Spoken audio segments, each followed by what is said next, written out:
Boas noites, meus irmãos, meus queridos. Mais uma vez estamos aqui presentes para trazer a mensagem do Evangelho Consolador.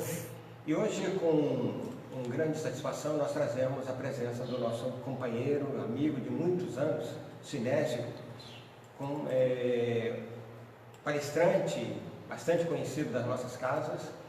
E hoje nós vamos tratar de um assunto bastante interessante, que é a morte. Para algumas pessoas que têm certo pavor, hoje o Sinésio promete tirar todas as dúvidas, solucionar todos os entraves, e aí nós podemos morrer tranquilamente. Certo, Sinésio?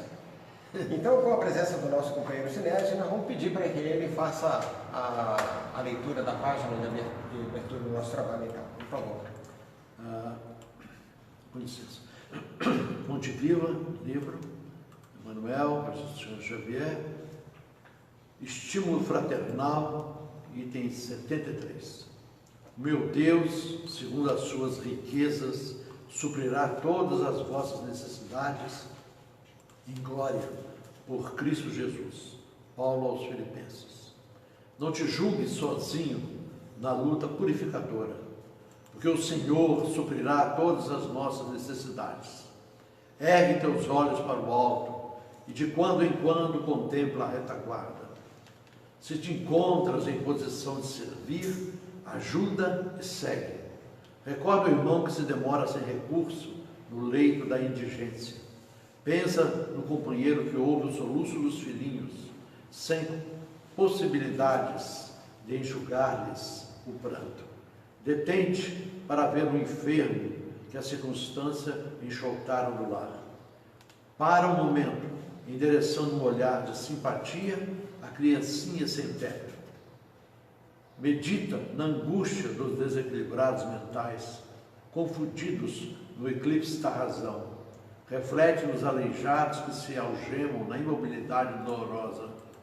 Pensa nos corações maternos torturados pela escassez do pão e harmonia no santuário doméstico. Interrompe de vez em quando o passo apressado, a fim de auxiliares o cego que tateia nas sombras. É possível então que a tua própria dor desapareça aos teus olhos. Se tens braços para ajudar e cabeça habilitada a refletir no bem dos semelhantes, és realmente superior a um rei que possuísse um mundo de moedas preciosas sem coragem de amparar ninguém. Quando conseguires superar as tuas aflições para criares a alegria dos outros, a felicidade alheia te buscará, onde estiveres, a fim de improvisar a tua aventura. Que a enfermidade e a tristeza nunca te impeçam a jornada. É preferível que a morte nos surpreenda em serviço, a esperarmos por ela uma poltrona de luxo.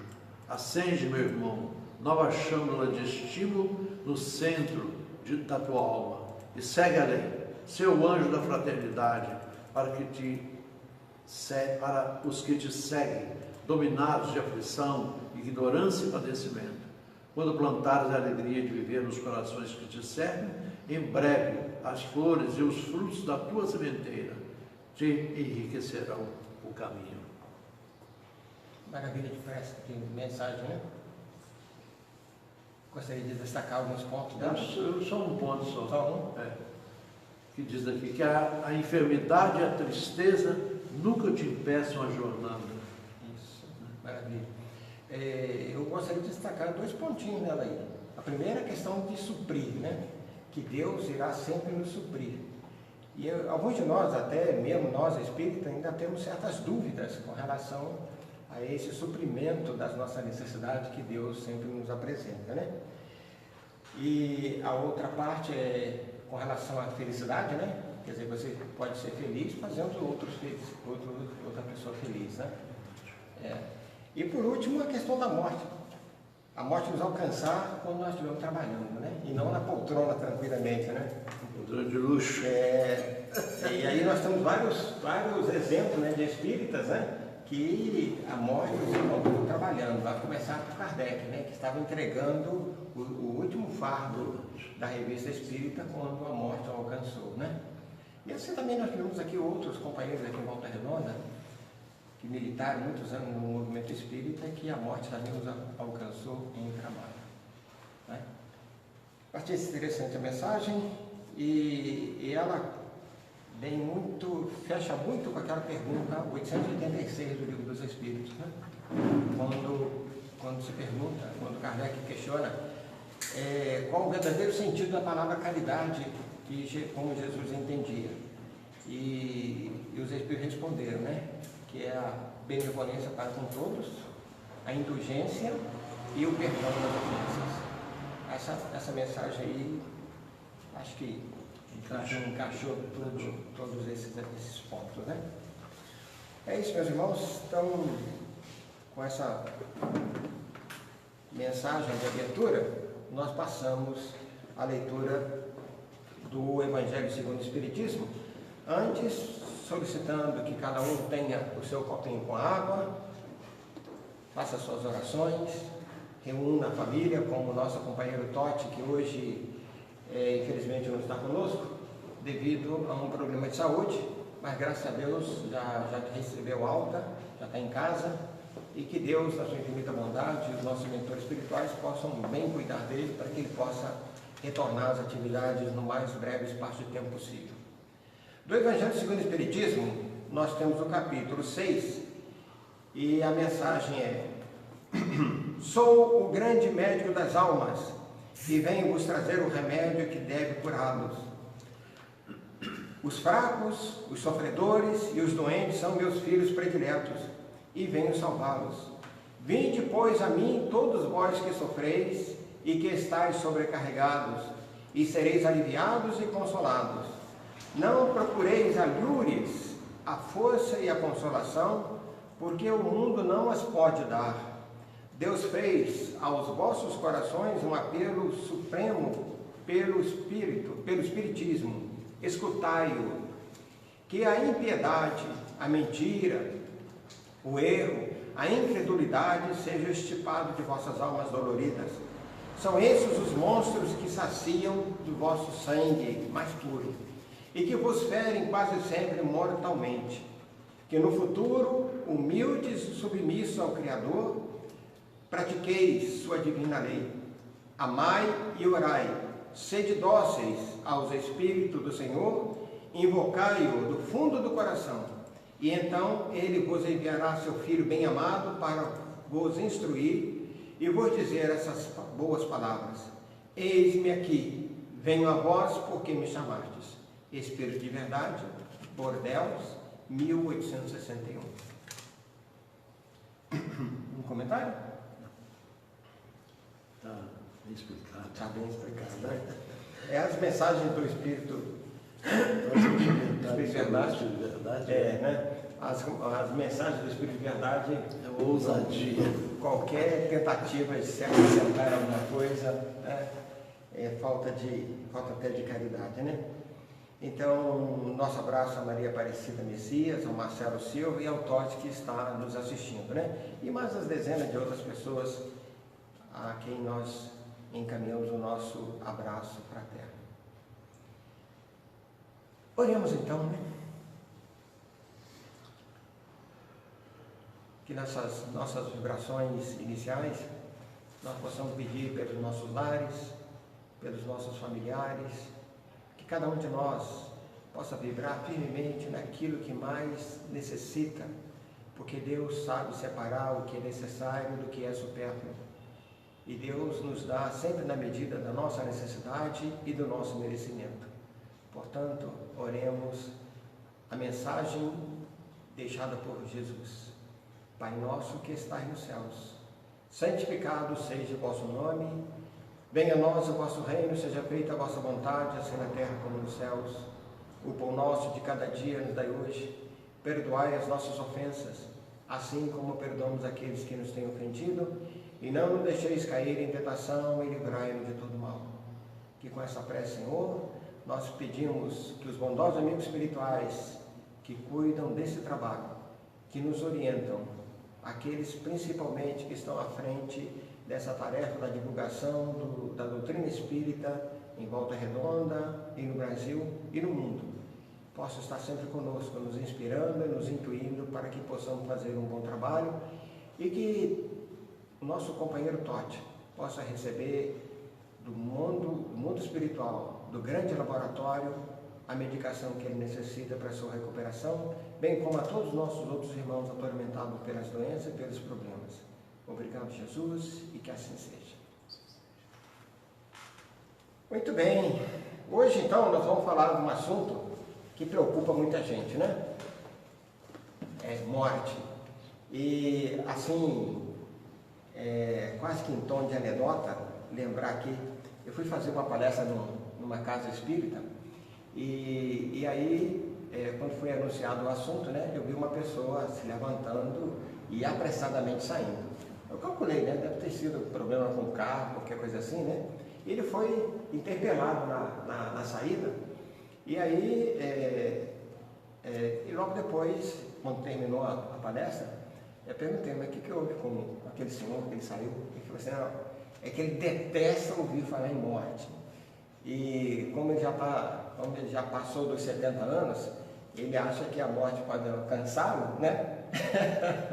Como se fosse em qualquer idade, em qualquer momento. Qualquer momento, não é pelo fato de ter 70, 80 ou 100 anos, né, que a morte vai chegar. Ela vai chegar para qualquer um de nós. Muito bem, Sinésio. Então, gostaria que você nos falasse assim, rapidamente, para a gente fazer uma abertura, para fazer a condução do nosso trabalho, né? Como é que você entende, como é que a doutrina espírita encara a questão da morte? Emmanuel, espírito, Emmanuel disse, né, que a morte é o grande obstáculo a ser vencido pela criatura humana. Talvez o derradeiro obstáculo, a criatura aceitar esse acontecimento. Como é a única situação provável na vida de todos nós, e estranhamente nós, na nossa cultura, né, ocidental, nós evitamos a falar do assunto. A doutrina espírita, podemos dizer, tirou esse véu negro em relação à morte, né? É que nós chamamos de desencarnação. Mas a gente sabe que morrer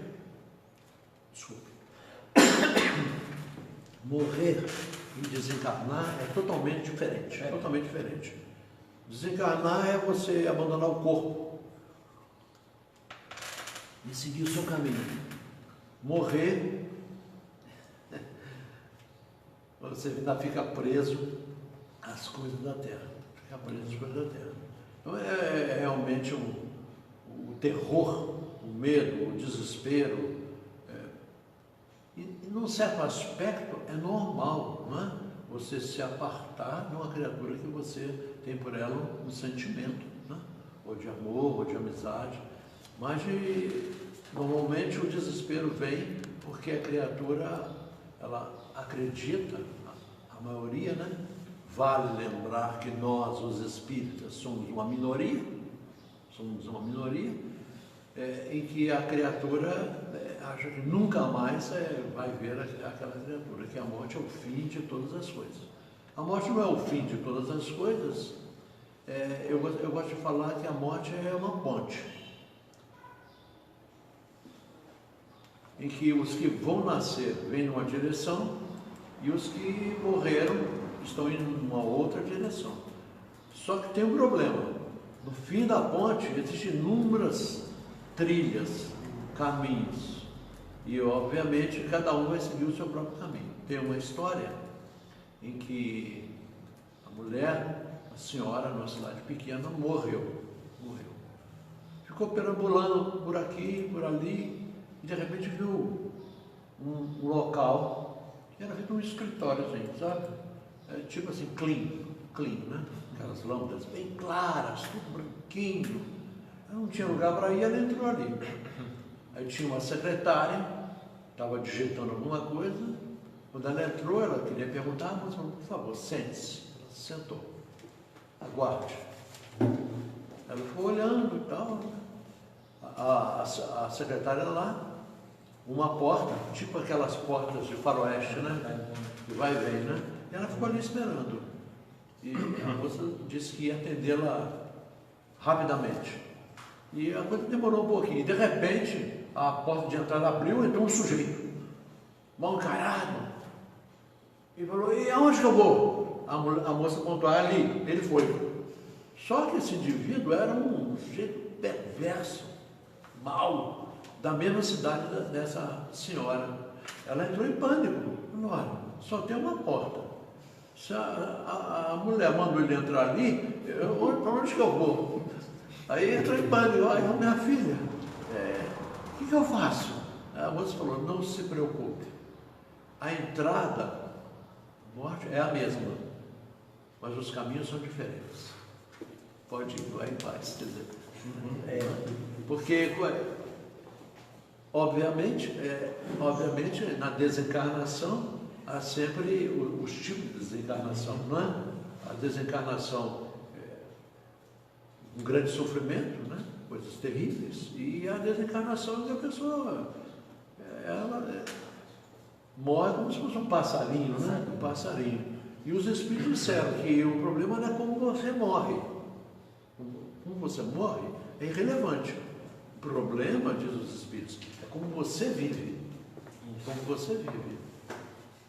Como o Carlos estava falando aqui anteriormente, né, dos companheiros já desencarnados, muitos deles passaram por grande sofrimento.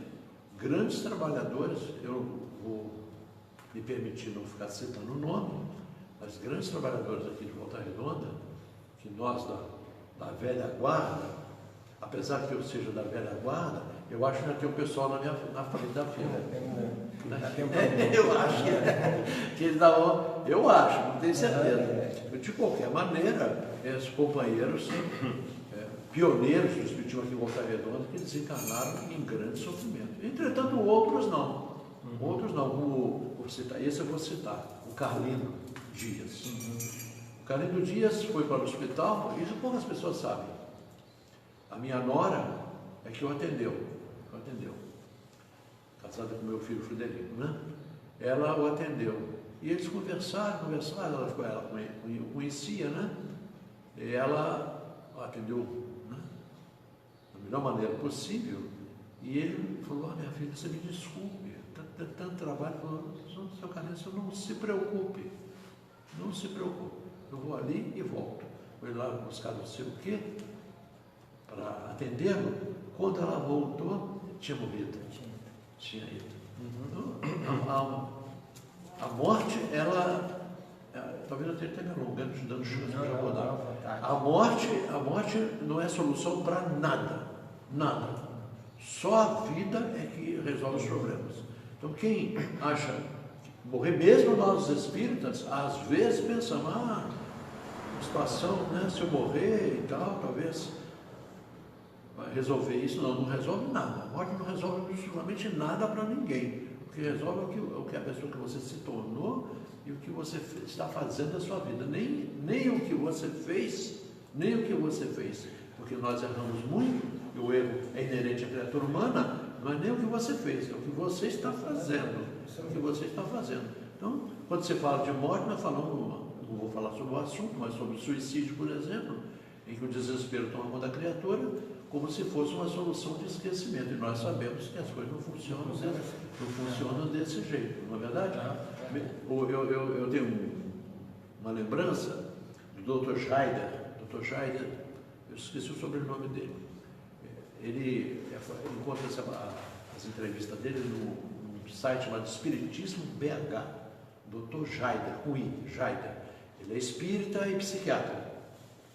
E quando ele fala sobre esse assunto, né, ele fala sobre depressão e tudo, ele comenta um caso de um rapaz espírita que tentou o suicídio. Ele falou sobre depressão. Então ele foi lá, ele conta na entrevista, que ele foi lá conversar com esse rapaz. Como você é espírita, você sabe. Aí o rapaz falou para ele ficou tão aturdido no processo, que ele perdeu a razão e tentou se matar. Não conseguiu. Então é preciso analisar isso. Mesmo nós, espíritas, não estamos isentos de ficarmos atemorizados. O temor dos espíritas é uma outra conotação. Isso. Uma outra conotação. Esse é um ponto bem importante. importante. O nosso temor é saber como é que nós estaremos do outro lado. Como é que nós estaremos, não é? Esse é o nosso temor. Nós não tememos a morte como o fim de tudo, mas tememos como nós estaremos do outro lado. Isso mesmo. Um ponto bastante interessante e importante é que muitas pessoas ficam com receio da morte. Algumas vezes a gente costuma falar mesmo para as pessoas, né? Que o mais importante é você saber viver. Porque é o saber viver que vai te dar as condições para você morrer bem, né? Alguns anos atrás, eu fui convidado para ministrar um curso de férias numa universidade no Rio de Janeiro, e foi bastante interessante, né? Que eles queriam temas inusitados, né? Tal. Aí eu fui e falei, olha, vamos fazer um curso da morte, um curso para a morte. Aí ficou todo mundo espantado, né? Curso para a morte? Que história é essa? Preparação para a morte. E aí fomos surpreendidos que o primeiro o curso era nos sábados. Então, no primeiro sábado que apareceu lá o meu curso, né? Deu 15 pessoas. E o máximo que podia era 35. E aí na segunda semana, o pessoal falou, não vai dar ninguém, né? Aí deu 35. E nós tivemos que fazer mais um sábado de 35. E é interessante, sabe, que eu consegui coletar perto de 100 itens que são importantes para você que vai morrer e para a família que vai perder o ente, né? O que deve fazer. Por exemplo, eu falo, né? Que ninguém faz poupança para a morte. Vocês conhecem alguém que faz poupança para a morte? Ninguém faz. Mas seria interessante você fazer uma, para não deixar o familiar aturdido na hora da morte. É traslado, é caixão, é vela, essas coisas todas. Isso tudo é despesa. E muitas vezes pega o indivíduo na hora que ele não está desprevenido, né? E tem que fazer empréstimos e tudo, né? Aqui em Volta Redonda, felizmente, nós temos uma funerária municipal que cobra preços módicos, né? Então, eu fico feliz porque eu participei da criação dessa funerária aqui em Volta Redonda, né? Juntamente com o nosso saudoso companheiro, né? Isidoro Ribeiro. Mas, vamos lá. Nós temos aqui a Isabel Cristina Cardoso da Silva, Ana Maria de Oliveira, Miriam Santana, Karina Loureiro, Cíntia Cristina Silva, a Sônia Conte, que por acaso é minha irmã, né? O Luiz Ricardo e o Signos Ferrari, que estão nos assistindo. Nosso muito obrigado. E aqui no local nós temos a presença de um casal que nós admiramos profundamente, que é a Aline e o Anderson, né? É um casal que eu adotei como filho já, viu? Você é bem velho, não é meu caso. Eu os adotei como amigos. Mas bom, então... um outro fato, essa é uma história contada pelo Divaldo, né? Em que o espírito Joana de Anjos fala assim, é preciso ter condições, né? Condições de morrer bem. Mas como morrer bem? Morrer de uma maneira boa. Aí ele pergunta, como é que pode? Eu vou morrer de uma maneira boa de morrer? Perfeitamente. Porque se você tiver num momento de emoção negativa, né? Num ataque de cólera, raiva, discussão, uma coisa qualquer, né? Em que você está em confronto com alguém e você tem um problema cardíaco e cai morto, você vai chegar do outro lado desse jeito, com essas mesmas questões. Mas se você está vivendo a sua vida com harmonia e desencarna de uma maneira harmoniosa, você vai passar do outro lado da mesma maneira. Então, isso quer dizer, mas como nós não sabemos se nós vamos desencarnar em um momento, nem a hora, então nós temos que viver a nossa vida sempre dessa maneira. Né? Obviamente que a maioria das pessoas não estão pensando nisso, né? Como o Calão falou, ninguém, realmente um total desinteresse, né? Das pessoas. A não ser quando o indivíduo já passou por uma situação de algum parente, algum ente querido muito próximo, aí ele recebe aquele choque e aí ele acaba se preparando para os próximos, né? Tanto assim que muitas vezes, quando morre alguém, fala assim, procura fulano sabe tudo, né? Ele sabe como é que faz, como é que desvenda esse mistério, né? todas as vezes que eu ia lá no portal, quem estava fazendo a oração, o morto lá, pessoas que eu conhecia do movimento espírita, né, era o Isidório. Isidório, isso mesmo. Eu tive a oportunidade de acompanhar muito o Isidório, né? Eu nunca cheguei a ser convidado para fazer prece. Algumas vezes, já teve semanas aí que eu ia mais de uma vez na semana. Sabe? Mas é interessante, é uma coisa que a gente não quer falar, mas algumas vezes companheiros que não querem saber de nenhuma religião, não querem participar de nada e tal, mas na hora da morte, muitas vezes os familiares se preocupam com isso e sempre levam alguém para fazer a oração. E a gente sabe quanto é importante, né? André Luiz nos fala da importância dessa oração, dessa vibração, para que o espírito, muitas vezes, ele está ali junto ainda do corpo, está assistindo tudo, tá? Né? E aí eu vou pedir para que você fale um pouquinho disso aí, né? De como é que o espírito se comporta logo depois da morte. O que nós vamos, o importante, galera, os amigos que estão nos assistindo, o importante é nós sabermos o que nós vamos encontrar do outro lado. Quer dizer, com toda sinceridade, eu não imagino, né? Eu não imagino a minha situação que eu vou enfrentar após a minha desencarnação. Não imagino. Eu acho que seria a prepotência de qualquer um, né? Obviamente que certas criaturas, né, independente de religião, né, vão estar bem, né? Vão estar bem, independente de religião. Mas nós espíritas até poderíamos, se nós quiséssemos, né, ou se nós quisermos, melhor dizendo, saber como é que funcionam as coisas do outro lado, como é que funciona, né? Uma das coisas que me preocupa muito é que eu não sei se tem café do outro lado. Não é? Um cafezinho. Álcool eu sei que não tem. Cigarro eu sei que não tem. Não é? Para alguns, mas existe um fato, quer dizer, eu falo isso com uma maneira jocosa, mas é real e verdadeiro. Allan Kardec, ele faz uma evocação de um senhor lá em Paris, que eu não me fale agora aonde está o texto, em que o espírito se apresenta e os médios videntes veem que ele estava com uma caixinha de rapé, de metal, toda douradinha, bordada e tudo. E depois um dos companheiros da reunião foi à casa dele, onde ele morava, que ele tinha desencarnado, e a caixinha de rapé estava lá.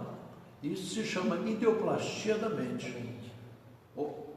Quer dizer, não sei, mas pode ser que ele tenha desencarnado com a caixa na mão. Uma caixa na mão. Porque quando as pessoas, eu já tive algumas oportunidades, não que eu tenha visto, porque eu não vejo espiritualmente, raramente eu vejo alguma coisa.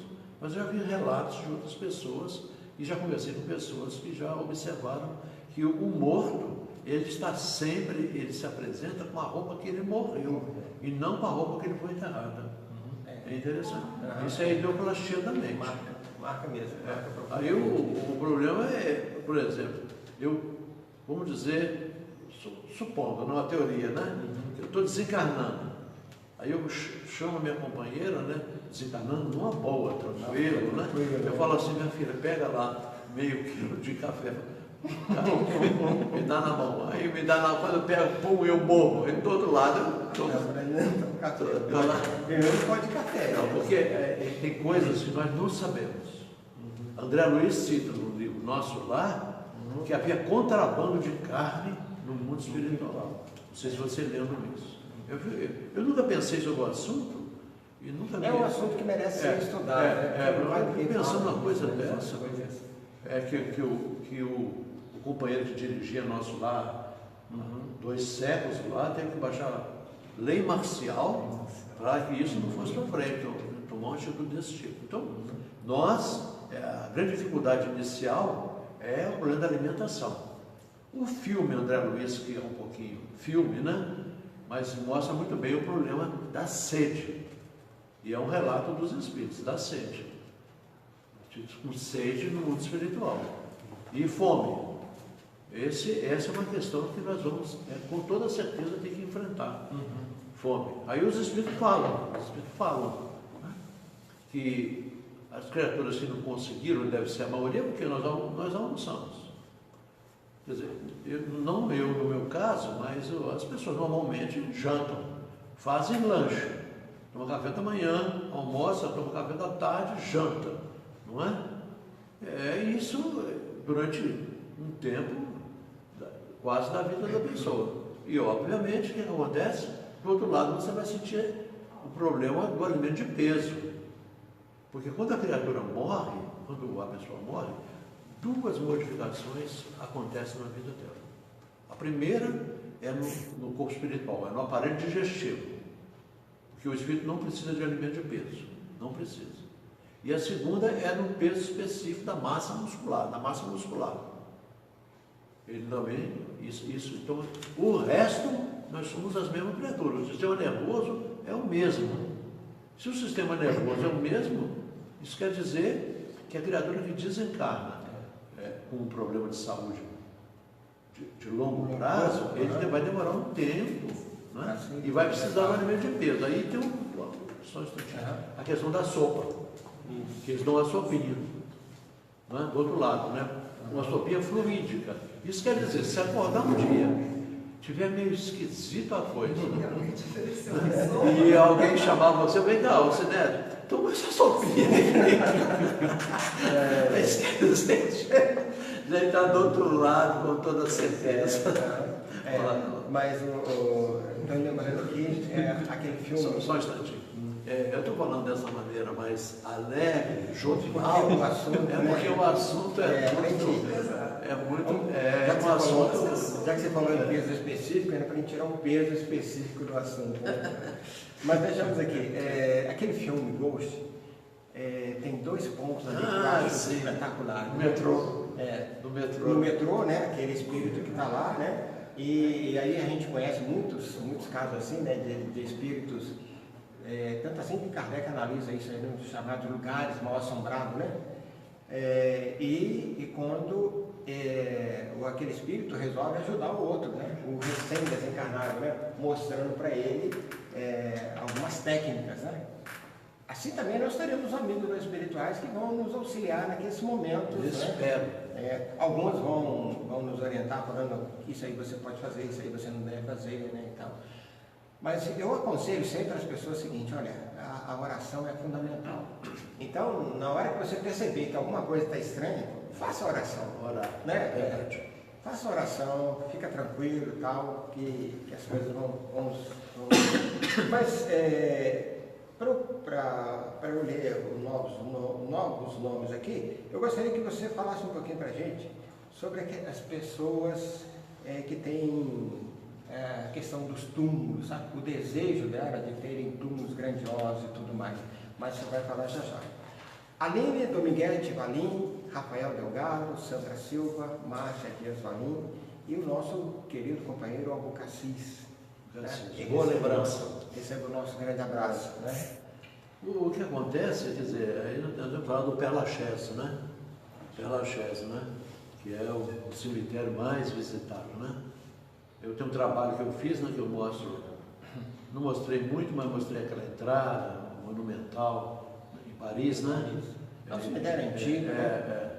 E aqueles túmulos, né? Que são verdadeiras obras de arte. Né? Mas né? Insignificante, né? Não em relação ao espírito, né? Em relação ao espírito, os túmulos suntuosos, não tem valor nenhum, né? Mas não deixa de ser uma obra de arte, né? Bastante respeitável. Um outro fato que eu gostaria de acrescentar é que está no livro Evolução dos Mundos, isso que eu falei da alimentação, menos a brincadeira, é de André Luiz, no livro Evolução dos Mundos, na segunda parte do livro. E há um fato interessante de os que desencarnam em idade avançada, diz André Luiz, eles vão demorar um tempo para remoçar a aparência. Isso quer dizer, para as pessoas que gostam da reunião mediúnica ou que participam, que quando o espírito se apresentar como uma pessoa idosa, seja homem ou mulher, é porque ele é idoso realmente. Ele se sente assim, ele é assim. É um senhor como uma senhora. Aí vai demorar um certo tempo para se recuperar. Aí eu, depois que o Carlão fazer esse texto aqui, eu gostaria de ler um texto aqui que eu trouxe do livro, sobre a morfologia da alma. Questão do homem e mulher no mundo espiritual. Isso. O Abacaxi diz, muito bom. E a Ana Maria de Oliveira diz, também achei. Que bom que estão gostando do nosso... A melhor coisa para nós que temos esse trabalho não é vaidade, orgulho, né? São os amigos. Se você faz uma palestra, eu já fiz muitas palestras aqui, depois na minha... Eu sempre faço hoje uma autocrítica, né? E às vezes, muitas das vezes, eu não gosto como é que foi o desenrolar do meu texto, não gosto. Mas aí depois, no outro dia, encontro com pessoas conhecidas, adoraram. Os amigos é a melhor coisa. Mesmo que você não se desenvolva bem da sua tarefa, eles gostam. Mas não é nem pelo texto, é pela amizade. Também isso, não é? Né? Eu não quero ler o texto aqui. Eu vou pedir perdão aqui, mas eu não trouxe escrito. Está aqui Morfologia da Alma. E André Luiz, isso aqui é bastante interessante e eu penso, um pouco controvertido no momento hoje que nós vivemos na nossa sociedade. A forma individual da criatura que morreu, em si obedece ao reflexo mental dominante, notadamente no que se reporta ao sexo, mantendo-se a criatura com o distintivo psicossomático de homem e de mulher. Porque a gente fala, o espírito não tem sexo. Porque quando se fala de sexo, nós estamos falando sexo masculino e sexo feminino. É isso que nós estamos falando. Né? Nós estamos falando de relacionamento sexual, não é isso que nós estamos falando. Então diz que mantém a criatura com o distintivo psicossomático de homem e de mulher, segundo a vida íntima, através da qual mostra as qualidades espirituais. Segundo a sua vida íntima. E é uma coisa interessante, acentuadamente ativa ou passiva, masculino e feminino. Fácil observar assim que a desencarnação libera todos os espíritos da feição masculina, a desencarnação, ou feminina, que estejam na encarnação em condição inversiva. Ou seja, a condição inversiva em que uma criatura há uma preferência do espírito, renascer sempre no sexo masculino ou sempre no sexo feminino. Hoje nós temos informação seguras, informações fidedignas, que o Chico Xavier, que essa reencarnação do Chico Xavier é única dele, o resto todo no sexo feminino, né? Do sexo feminino. Isso é a informação correta, não é informação fantasiosa. Isso quer dizer que o espírito, quando ele estiver pronto, a criatura pronta, ele pode requerer reencarnar inversivamente para ter a experiência do outro sexo. Como provação, torna-se um pouco mais complexo. Esse assunto sempre me leva a fazer uma citação que eu gostaria de não desenvolver, é sobre a homossexualidade. Que muitos dizem que a homossexualidade, numa outra época, nós podemos falar numa outra oportunidade, é porque o espírito vem em situação inversiva. E eu já li textos e, pelo meu sentimento, vamos dizer assim, deduzir, pode ser que eu esteja errado, essa não é a verdade, não é a realidade. Não é a realidade. A condição inversiva do espírito masculino e feminino, depois de desencarnado, não tem nada a ver com essa situação. Tem a ver com os abusos da criatura em reencarnações passadas. Isso mesmo. Mas isso é um assunto que... Deixa eu desenvolver, deixa eu terminar só. O que acontece é que, na realidade, a loucura da criatura, num passado qualquer, quando ele reencarna, ele traz com ele essa situação. Então, no processo reencarnatório, o corpo ele não consegue reter tudo da realidade espiritual do passado. Algumas coisas passam e fica, obviamente, dentro da criatura, porque tudo que nós já fomos, toda a nossa experiência, positiva ou negativa, do passado qualquer, está em nós mesmos. Nós mesmos. Você atravessando a ponte, daqui para lá, na desencarnação, ou no retorno, de lá para cá, porque o valor de tudo é os nossos objetivos. Nós sabemos que no processo reencarnatório, criaturas de nível um pouco mais elevado, bem elevado, vêm à Terra e fracassam. Isso. Mas, Sinésio, hoje o nosso assunto é morte, Sinésio. Eu sei. E esse assunto aí não está. Vida e morte estão entrelaçados. Isso é verdade. Mas esse assunto aí merece ser esmiuçado mesmo, porque é o grande problema do momento, né?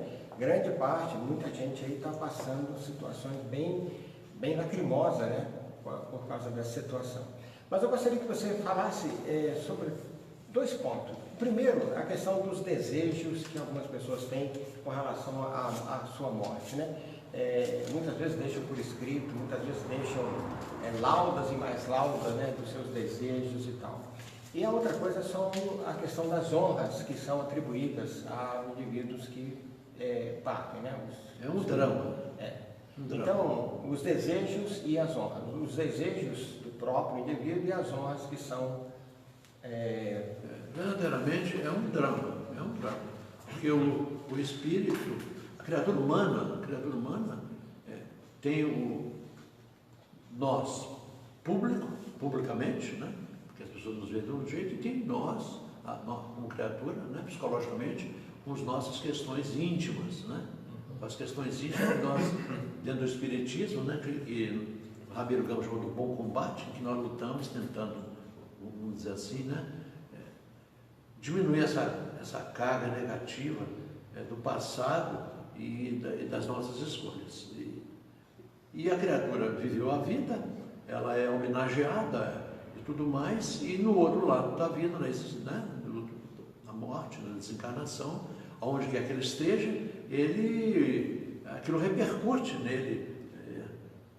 As homenagens que ele recebe, não sendo ele merecedor na realidade. Eu gosto de contar um caso. Eu gosto muito do livro Voltei, do irmão Jacó, que é o Frederico Figueira. O Frederico Figueira, ele foi um homem, ele não era presidente da federação, ele foi diretor da federação. Um homem rico. E eu já li alguns textos, né, uma biografia dele, e já li alguns textos dele, né, em que dificilmente as pessoas que precisavam de alguma coisa saíam de mãos vazias na presença dele. E ele relata no livro Voltei a própria desencarnação. E ele sentiu, como ele era um homem rico, a casa que ele morava lá em Botafogo, hoje foi tombada pelo patrimônio, sabe? Uma coisa maravilhosa. Eu comprei um livro do Frederico Figueira, que é a biografia dele, não espírita, que mostra os textos, né? Tudo aquele envolvimento com o Thomas Alva Edison, né? O gramofone, a riqueza dele veio disso. Mas ele sentiu imensa dificuldade. A dificuldade dele na desencarnação foi tão grande, sendo ele a criatura que era, e eu não sei porquê, porque meu pai era judeu pobre, é bom salientar. E o Frederico Filho também era judeu. E ele, Dr. Bezerra de Menezes, ele foi pessoalmente retirado do corpo. E o livro diz que ele na cama, morrendo, e de cada objeto do ambiente saía filamentos da direção do corpo dele, que o prendiam ao corpo. Então, com grande dificuldade, ele conseguiu, Dr. Bezerra conseguiu retirar parte do corpo, né? Porque a desencarnação ela acontece dos pés para a cabeça, né? Principalmente dos pés e depois na região aqui, né? Digestiva e depois na fossa, né? Na fossa romboidal. É esse pedaço que nós temos aqui por dentro aqui. Quer dizer, o último laço está preso nessa condição. A desencarnação é quando esse laço ele é desatado, não rompido. Esse que é o problema do suicida, que rompe esse laço e ele está pleno de energia. Então, esse laço é desatado. Então, ele foi retirado parcialmente. Alguns companheiros dele estavam dentro de um carro fora da casa ali, orando por ele, e o Dr. Bezerra levou ele lá para que ele pudesse, como você falou, absorver aquela oração. Aí depois ele é retirado, o Dr. Bezerra corta o laço prateado, né? Esse cordão, e aparece a filha dele. A filha dele havia desencarnado muito jovem e ela se materializou lá no Pará, com a Ana Prado. E ele se tornou espírita por causa disso, porque ela sentou no colo dele, a filha, Marta, e ele se tornou espírita. E ela leva ele lá para a Praia Vermelha, leva ele para a Praia Vermelha, para ele ser levado ao mundo espiritual propriamente dito. Quer dizer, você morre, você não está no mundo espiritual propriamente dito, você está desencarnado, no mundo invisível. E ele fica ali, ele está combalido, está mal. A filha está amparando ele, e tem um grupo de espírito ali, e ele vê uma senhora de cabelos branquinhos, andando para lá e para cá na areia, e ele fala: quem é essa mulher? Aí ela fala: é uma professora. Tinha que ser uma professora. Era uma professora, quer dizer, ele, sendo a pessoa que ele foi, né, a importância dele no espiritismo do Rio de Janeiro, estava daquele jeito, sem desmérito para ele, né? Mas a professora estava pulando e saltitando, estava muito bem. Quer dizer, professor não vai ter problema depois da desencarnação. Orador espírita, eu tenho dúvidas. É verdade. Mas Sandra Silva diz parabéns, um grande abraço a vocês, muito boa palestra. A Silene Sotomayor e o Marcinho Ribeiro, nosso grande abraço, muito obrigado pela estar acompanhando o nosso. Você fez duas perguntas, Carlos, eu não respondi. A outra questão são as honras, né, que são feitas. Exatamente. As honrarias, né? Por exemplo, eu penso, né, e pelo que eu já li no Espiritismo, sentem, né? E eu digo para os nossos ouvintes, para vocês que estão aqui junto comigo, eu não sou um grande conhecedor do Espiritismo, não sou. Nós sabemos perfeitamente que certos eventos, enterros, né, prejudica excepcionalmente a criatura. Né? Morreu um sambista, né? Morreu alguém ligado ao futebol, aí eles vão e fazem aquela festa. Não que a festa, né? Porque em New Orleans, Nova Orleans, o enterro é comemorado com banda, com alegria, né? Na China, nós vemos no Japão, não sei, o luto é branco, aqui é negro. Esses são detalhes da cultura. Mas os grandes enterros devem ser desesperador para o espírito, as suas comemorações, né? Aquela barulhada. Principalmente isso que dura muito tempo, né? Porque acaba aprendendo. São milhares de pensamentos, as pessoas ali presas àquela ligação. Nós ainda temos ainda uma questão que você não abordou, da criogenia. Sim. Da criogenia. O espírito, quer dizer, a criatura antes de morrer, ele é congelado. Ele tem que estar vivo. Porque tem uma teoria, eu acho isso uma fantasia, sem conhecimento de causa, eu acho isso uma tolice, né? Congela o indivíduo para depois ele ser descongelado quando descobrir a cura para a doença dele. Agora, se o espírito ficar ali no corpo, nós sabemos perfeitamente, na reunião mediúnica, o espírito se comunica e diz que está tremendo de frio, está com frio. O frio que ele está sentindo é o frio do corpo, que gelou, né? Após a desencarnação, ele está preso ao corpo, ele sentiu aquilo. Há outras situações de criaturas que desencarnam, mas não conseguem se desvencilhar do corpo. Essa é uma parte mais árida, né? A gente sabe disso, por isso, voltando a você, sobre a oração, né? Os familiares, né? Não se desesperarem, e isso detona o espírito. Temos um caso dentro do Espiritismo, que eu nunca me lembro onde que eu li, porque tem muitos anos isso, que era filha única, então, a mãe havia morrido e era o pai. E o pai desencarna. E a filha entra em desespero, porque fora do espiritismo seria o normal, né? A sociedade em que a maioria das criaturas, nas suas religiões, entra em desespero mesmo, né? E nós não podemos condená-los. Mas de qualquer maneira, e ela começa então a evocá-lo, e ele fica num desequilíbrio total. Aí o mundo espiritual entra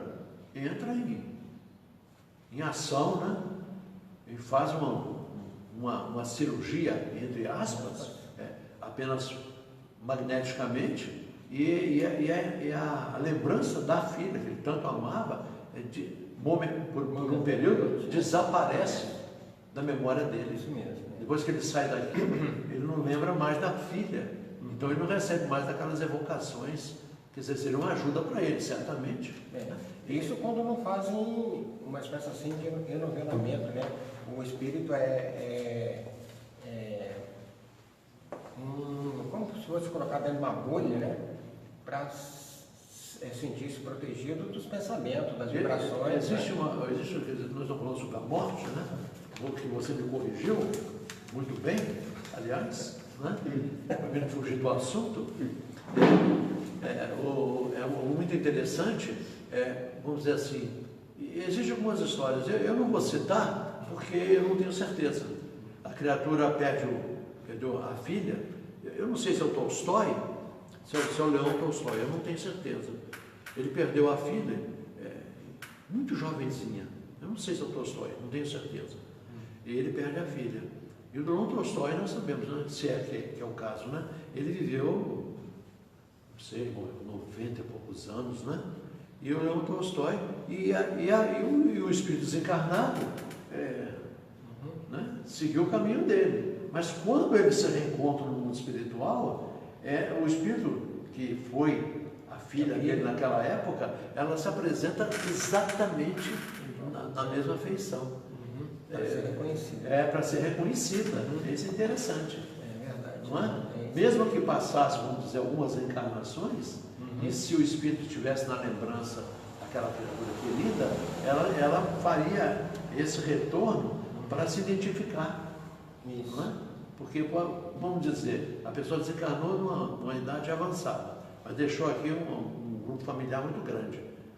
E com o tempo passando lá, ele aos poucos ele foi se remoçando. E quando ele encontrar com os seus depois, isso. Não é? Quer dizer, a morte tem uma. Eu penso que ainda nós não temos.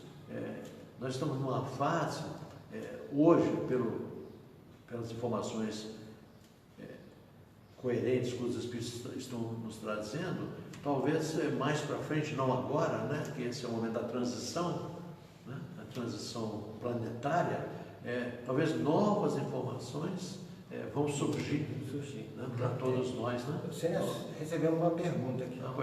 Qual a consequência, né, o que seria o finados para o espírito? O finados hoje, é triste, né? É triste.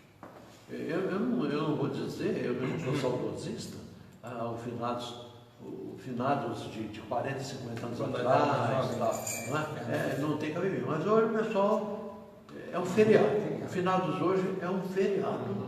É um feriado e o pessoal vai aproveitar o feriado como aproveita qualquer feriado, como é o carnaval. Aí vão correndo ao cemitério, né? Para fazer os que vão, não é? Então o finados é uma coisa, vamos dizer assim. Eu não sei. Ontem eu estava falando com a minha filha lá em Amsterdã e perguntei para ela, aqui é feriado, ontem no dia 2, né? E aí? Não, aqui não se comemora isso não.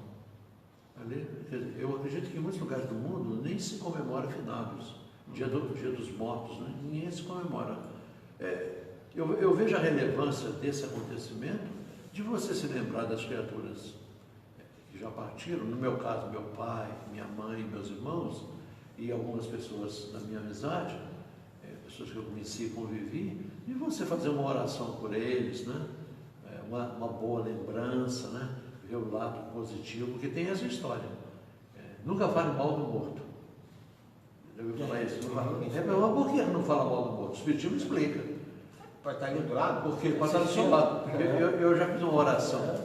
Eu falei que nunca fiz oração há muitos anos, eu trabalhava na Comprap ainda. A moça me perguntou se eu podia fazer uma oração para a mãe que tinha morrido, para o pai, desculpa. E eu fui lá e fiz.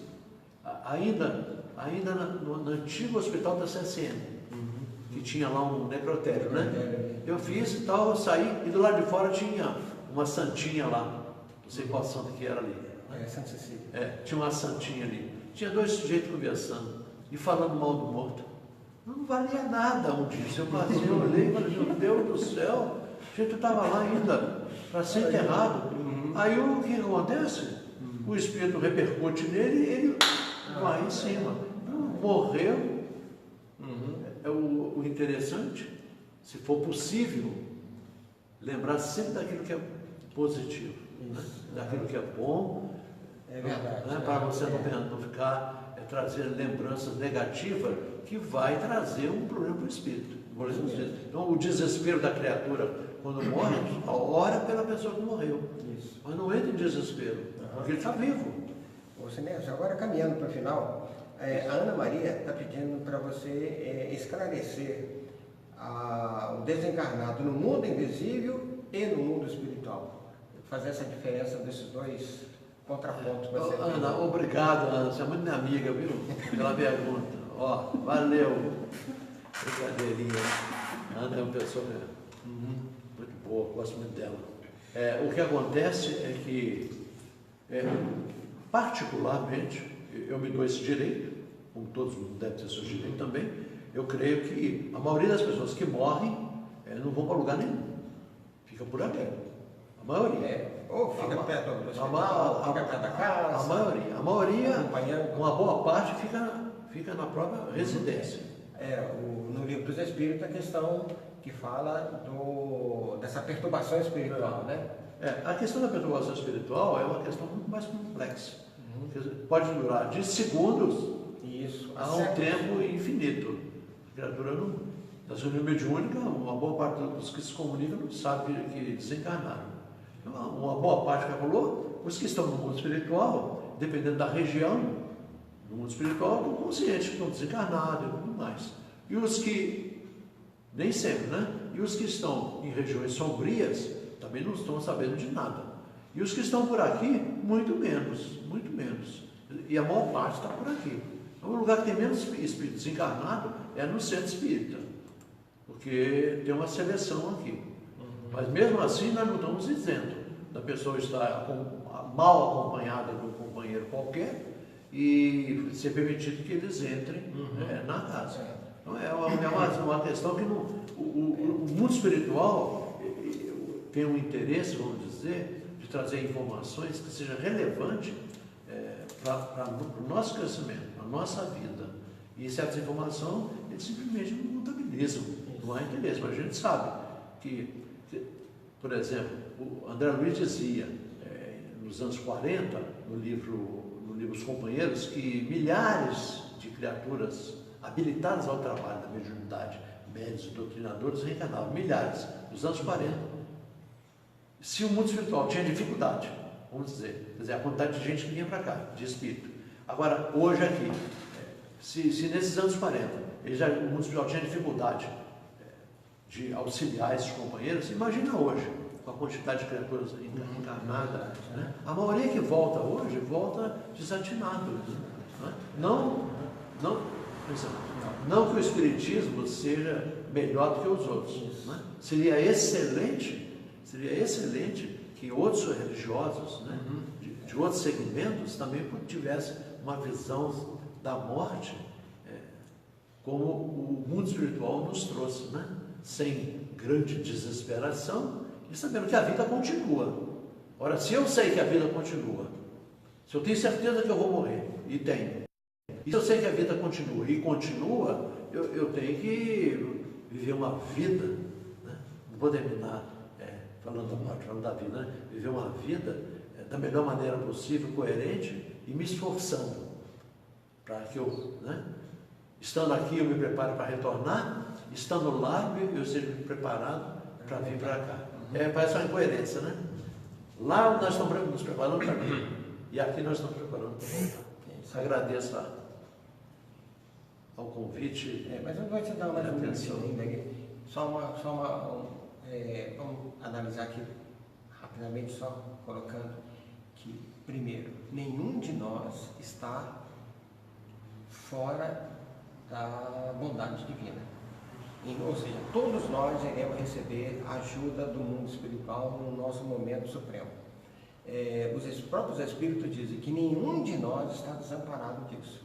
Então, essa é uma certeza. Se quisermos. Isso. Então, por isso que é muito importante, sabe, nós fazermos, porque vocês sabem, né? São 250 mil pessoas no Brasil que morrem dormindo. Então, todos os dias, 250 mil pessoas morrem. Então, o que nós precisamos fazer? Fazer a nossa oração quando a gente for dormir. Dormir pouco, então. Então, ou então não dormir, né? A gente vai morrer de qualquer maneira. Mas, então é importante a gente lembrar que a oração, como ela é fundamental, como ela é importante para essa situação. A segunda coisa é sempre que nós lembrarmos dos nossos falecidos, né? Muitas vezes são eles que estão fazendo nos lembrar dele. Lembra lá André Luiz? Quando a família dele começou a se lembrar dele, é porque ele estava ali presente na casa. Aí a família começou a lembrar dele, papai, não sei o quê, né? Então, mas era ele que estava ali presente. Então, quer dizer, a presença dele que infundiu a lembrança. Então, quando nós nos lembrarmos dos nossos entes queridos que desencarnaram, muitas vezes são eles que estão perto de nós. Então, passamos uma oração curta, singela, né, rápida e tal, né, para eles. E no encerramento do nosso trabalho hoje, a nossa oração também vai para o nosso querido amigo Nirley Lucena, né, que ele sepultou hoje na parte da manhã a filha dele, né, uma menina com 42 anos, Nirley. É militante aí do movimento espírita de Volta Redonda há muitos anos, foi lá da EDAC, depois ele mudou lá para o Santo Agostinho, Vinha de Luz, né, companheiro nosso lá do Vinha de Luz. Então, para o nosso encerramento, suas considerações finais. As minhas considerações finais é viver coerentemente o melhor possível. Nós não viemos aqui para passear, nós não viemos aqui para aproveitar a vida, porque ninguém consegue aproveitar a vida que se aproveita da gente, da nossa ignorância às vezes, né? Estar vivo aqui é fazer um esforço diário, constante, para ser uma melhor pessoa. E enquanto estivermos por aqui, fazer o melhor possível, né? E como diz aquela página que eu li inicialmente, né? A caridade fraternal, né? Isso. De ajudar as pessoas, fazer alguma coisa, porque o mundo ainda é de muito sofrimento, verdade, de muita necessidade, né? E aí, meus irmãos, encerrando o nosso trabalho, nós só lembramos, né, do nosso querido Livro dos Espíritos, que é um livro que, lamentavelmente, muitos companheiros espíritas não leem, não estudam. Então, nós temos aí, a partir da pergunta 304, que fala da recordação da vida corpórea, e adiante tem a comemoração dos mortos, que é a pergunta 320 em diante. Então, tem muita coisa interessante aqui para ser lida até a 329, ou seja, de 304 a 309 fica o dever de casa, tá bom? Agradecemos a todos a participação do nosso trabalho, aqueles que tiveram a oportunidade de nos assistir, ao Anderson e a Aline, que se deslocaram dos seus lares para mim até estar aqui conosco, o nosso querido companheiro Francisco, que é o nosso técnico aqui, a sua presença, que Deus abençoe, te ilumine e permita que você viva bastante anos ainda para poder nos esclarecer cada vez mais. E quando ele diz que conhece pouco da doutrina espírita, é uma modéstia, né? Uma modéstia, porque isso aí conhece muito, e é um indivíduo que a gente tem que explorar. Muito obrigado pela atenção, que Deus nos abençoe, e que na noite de hoje os venturosos irmãos espirituais possam trazer-nos as bênçãos de que necessitamos, o remédio do laboratório do mundo maior, principalmente a energia e a força para a nossa semana, que ela seja de muita luz. Muito obrigado e que Deus nos abençoe. E até a semana que vem, se Deus quiser. Muito obrigado.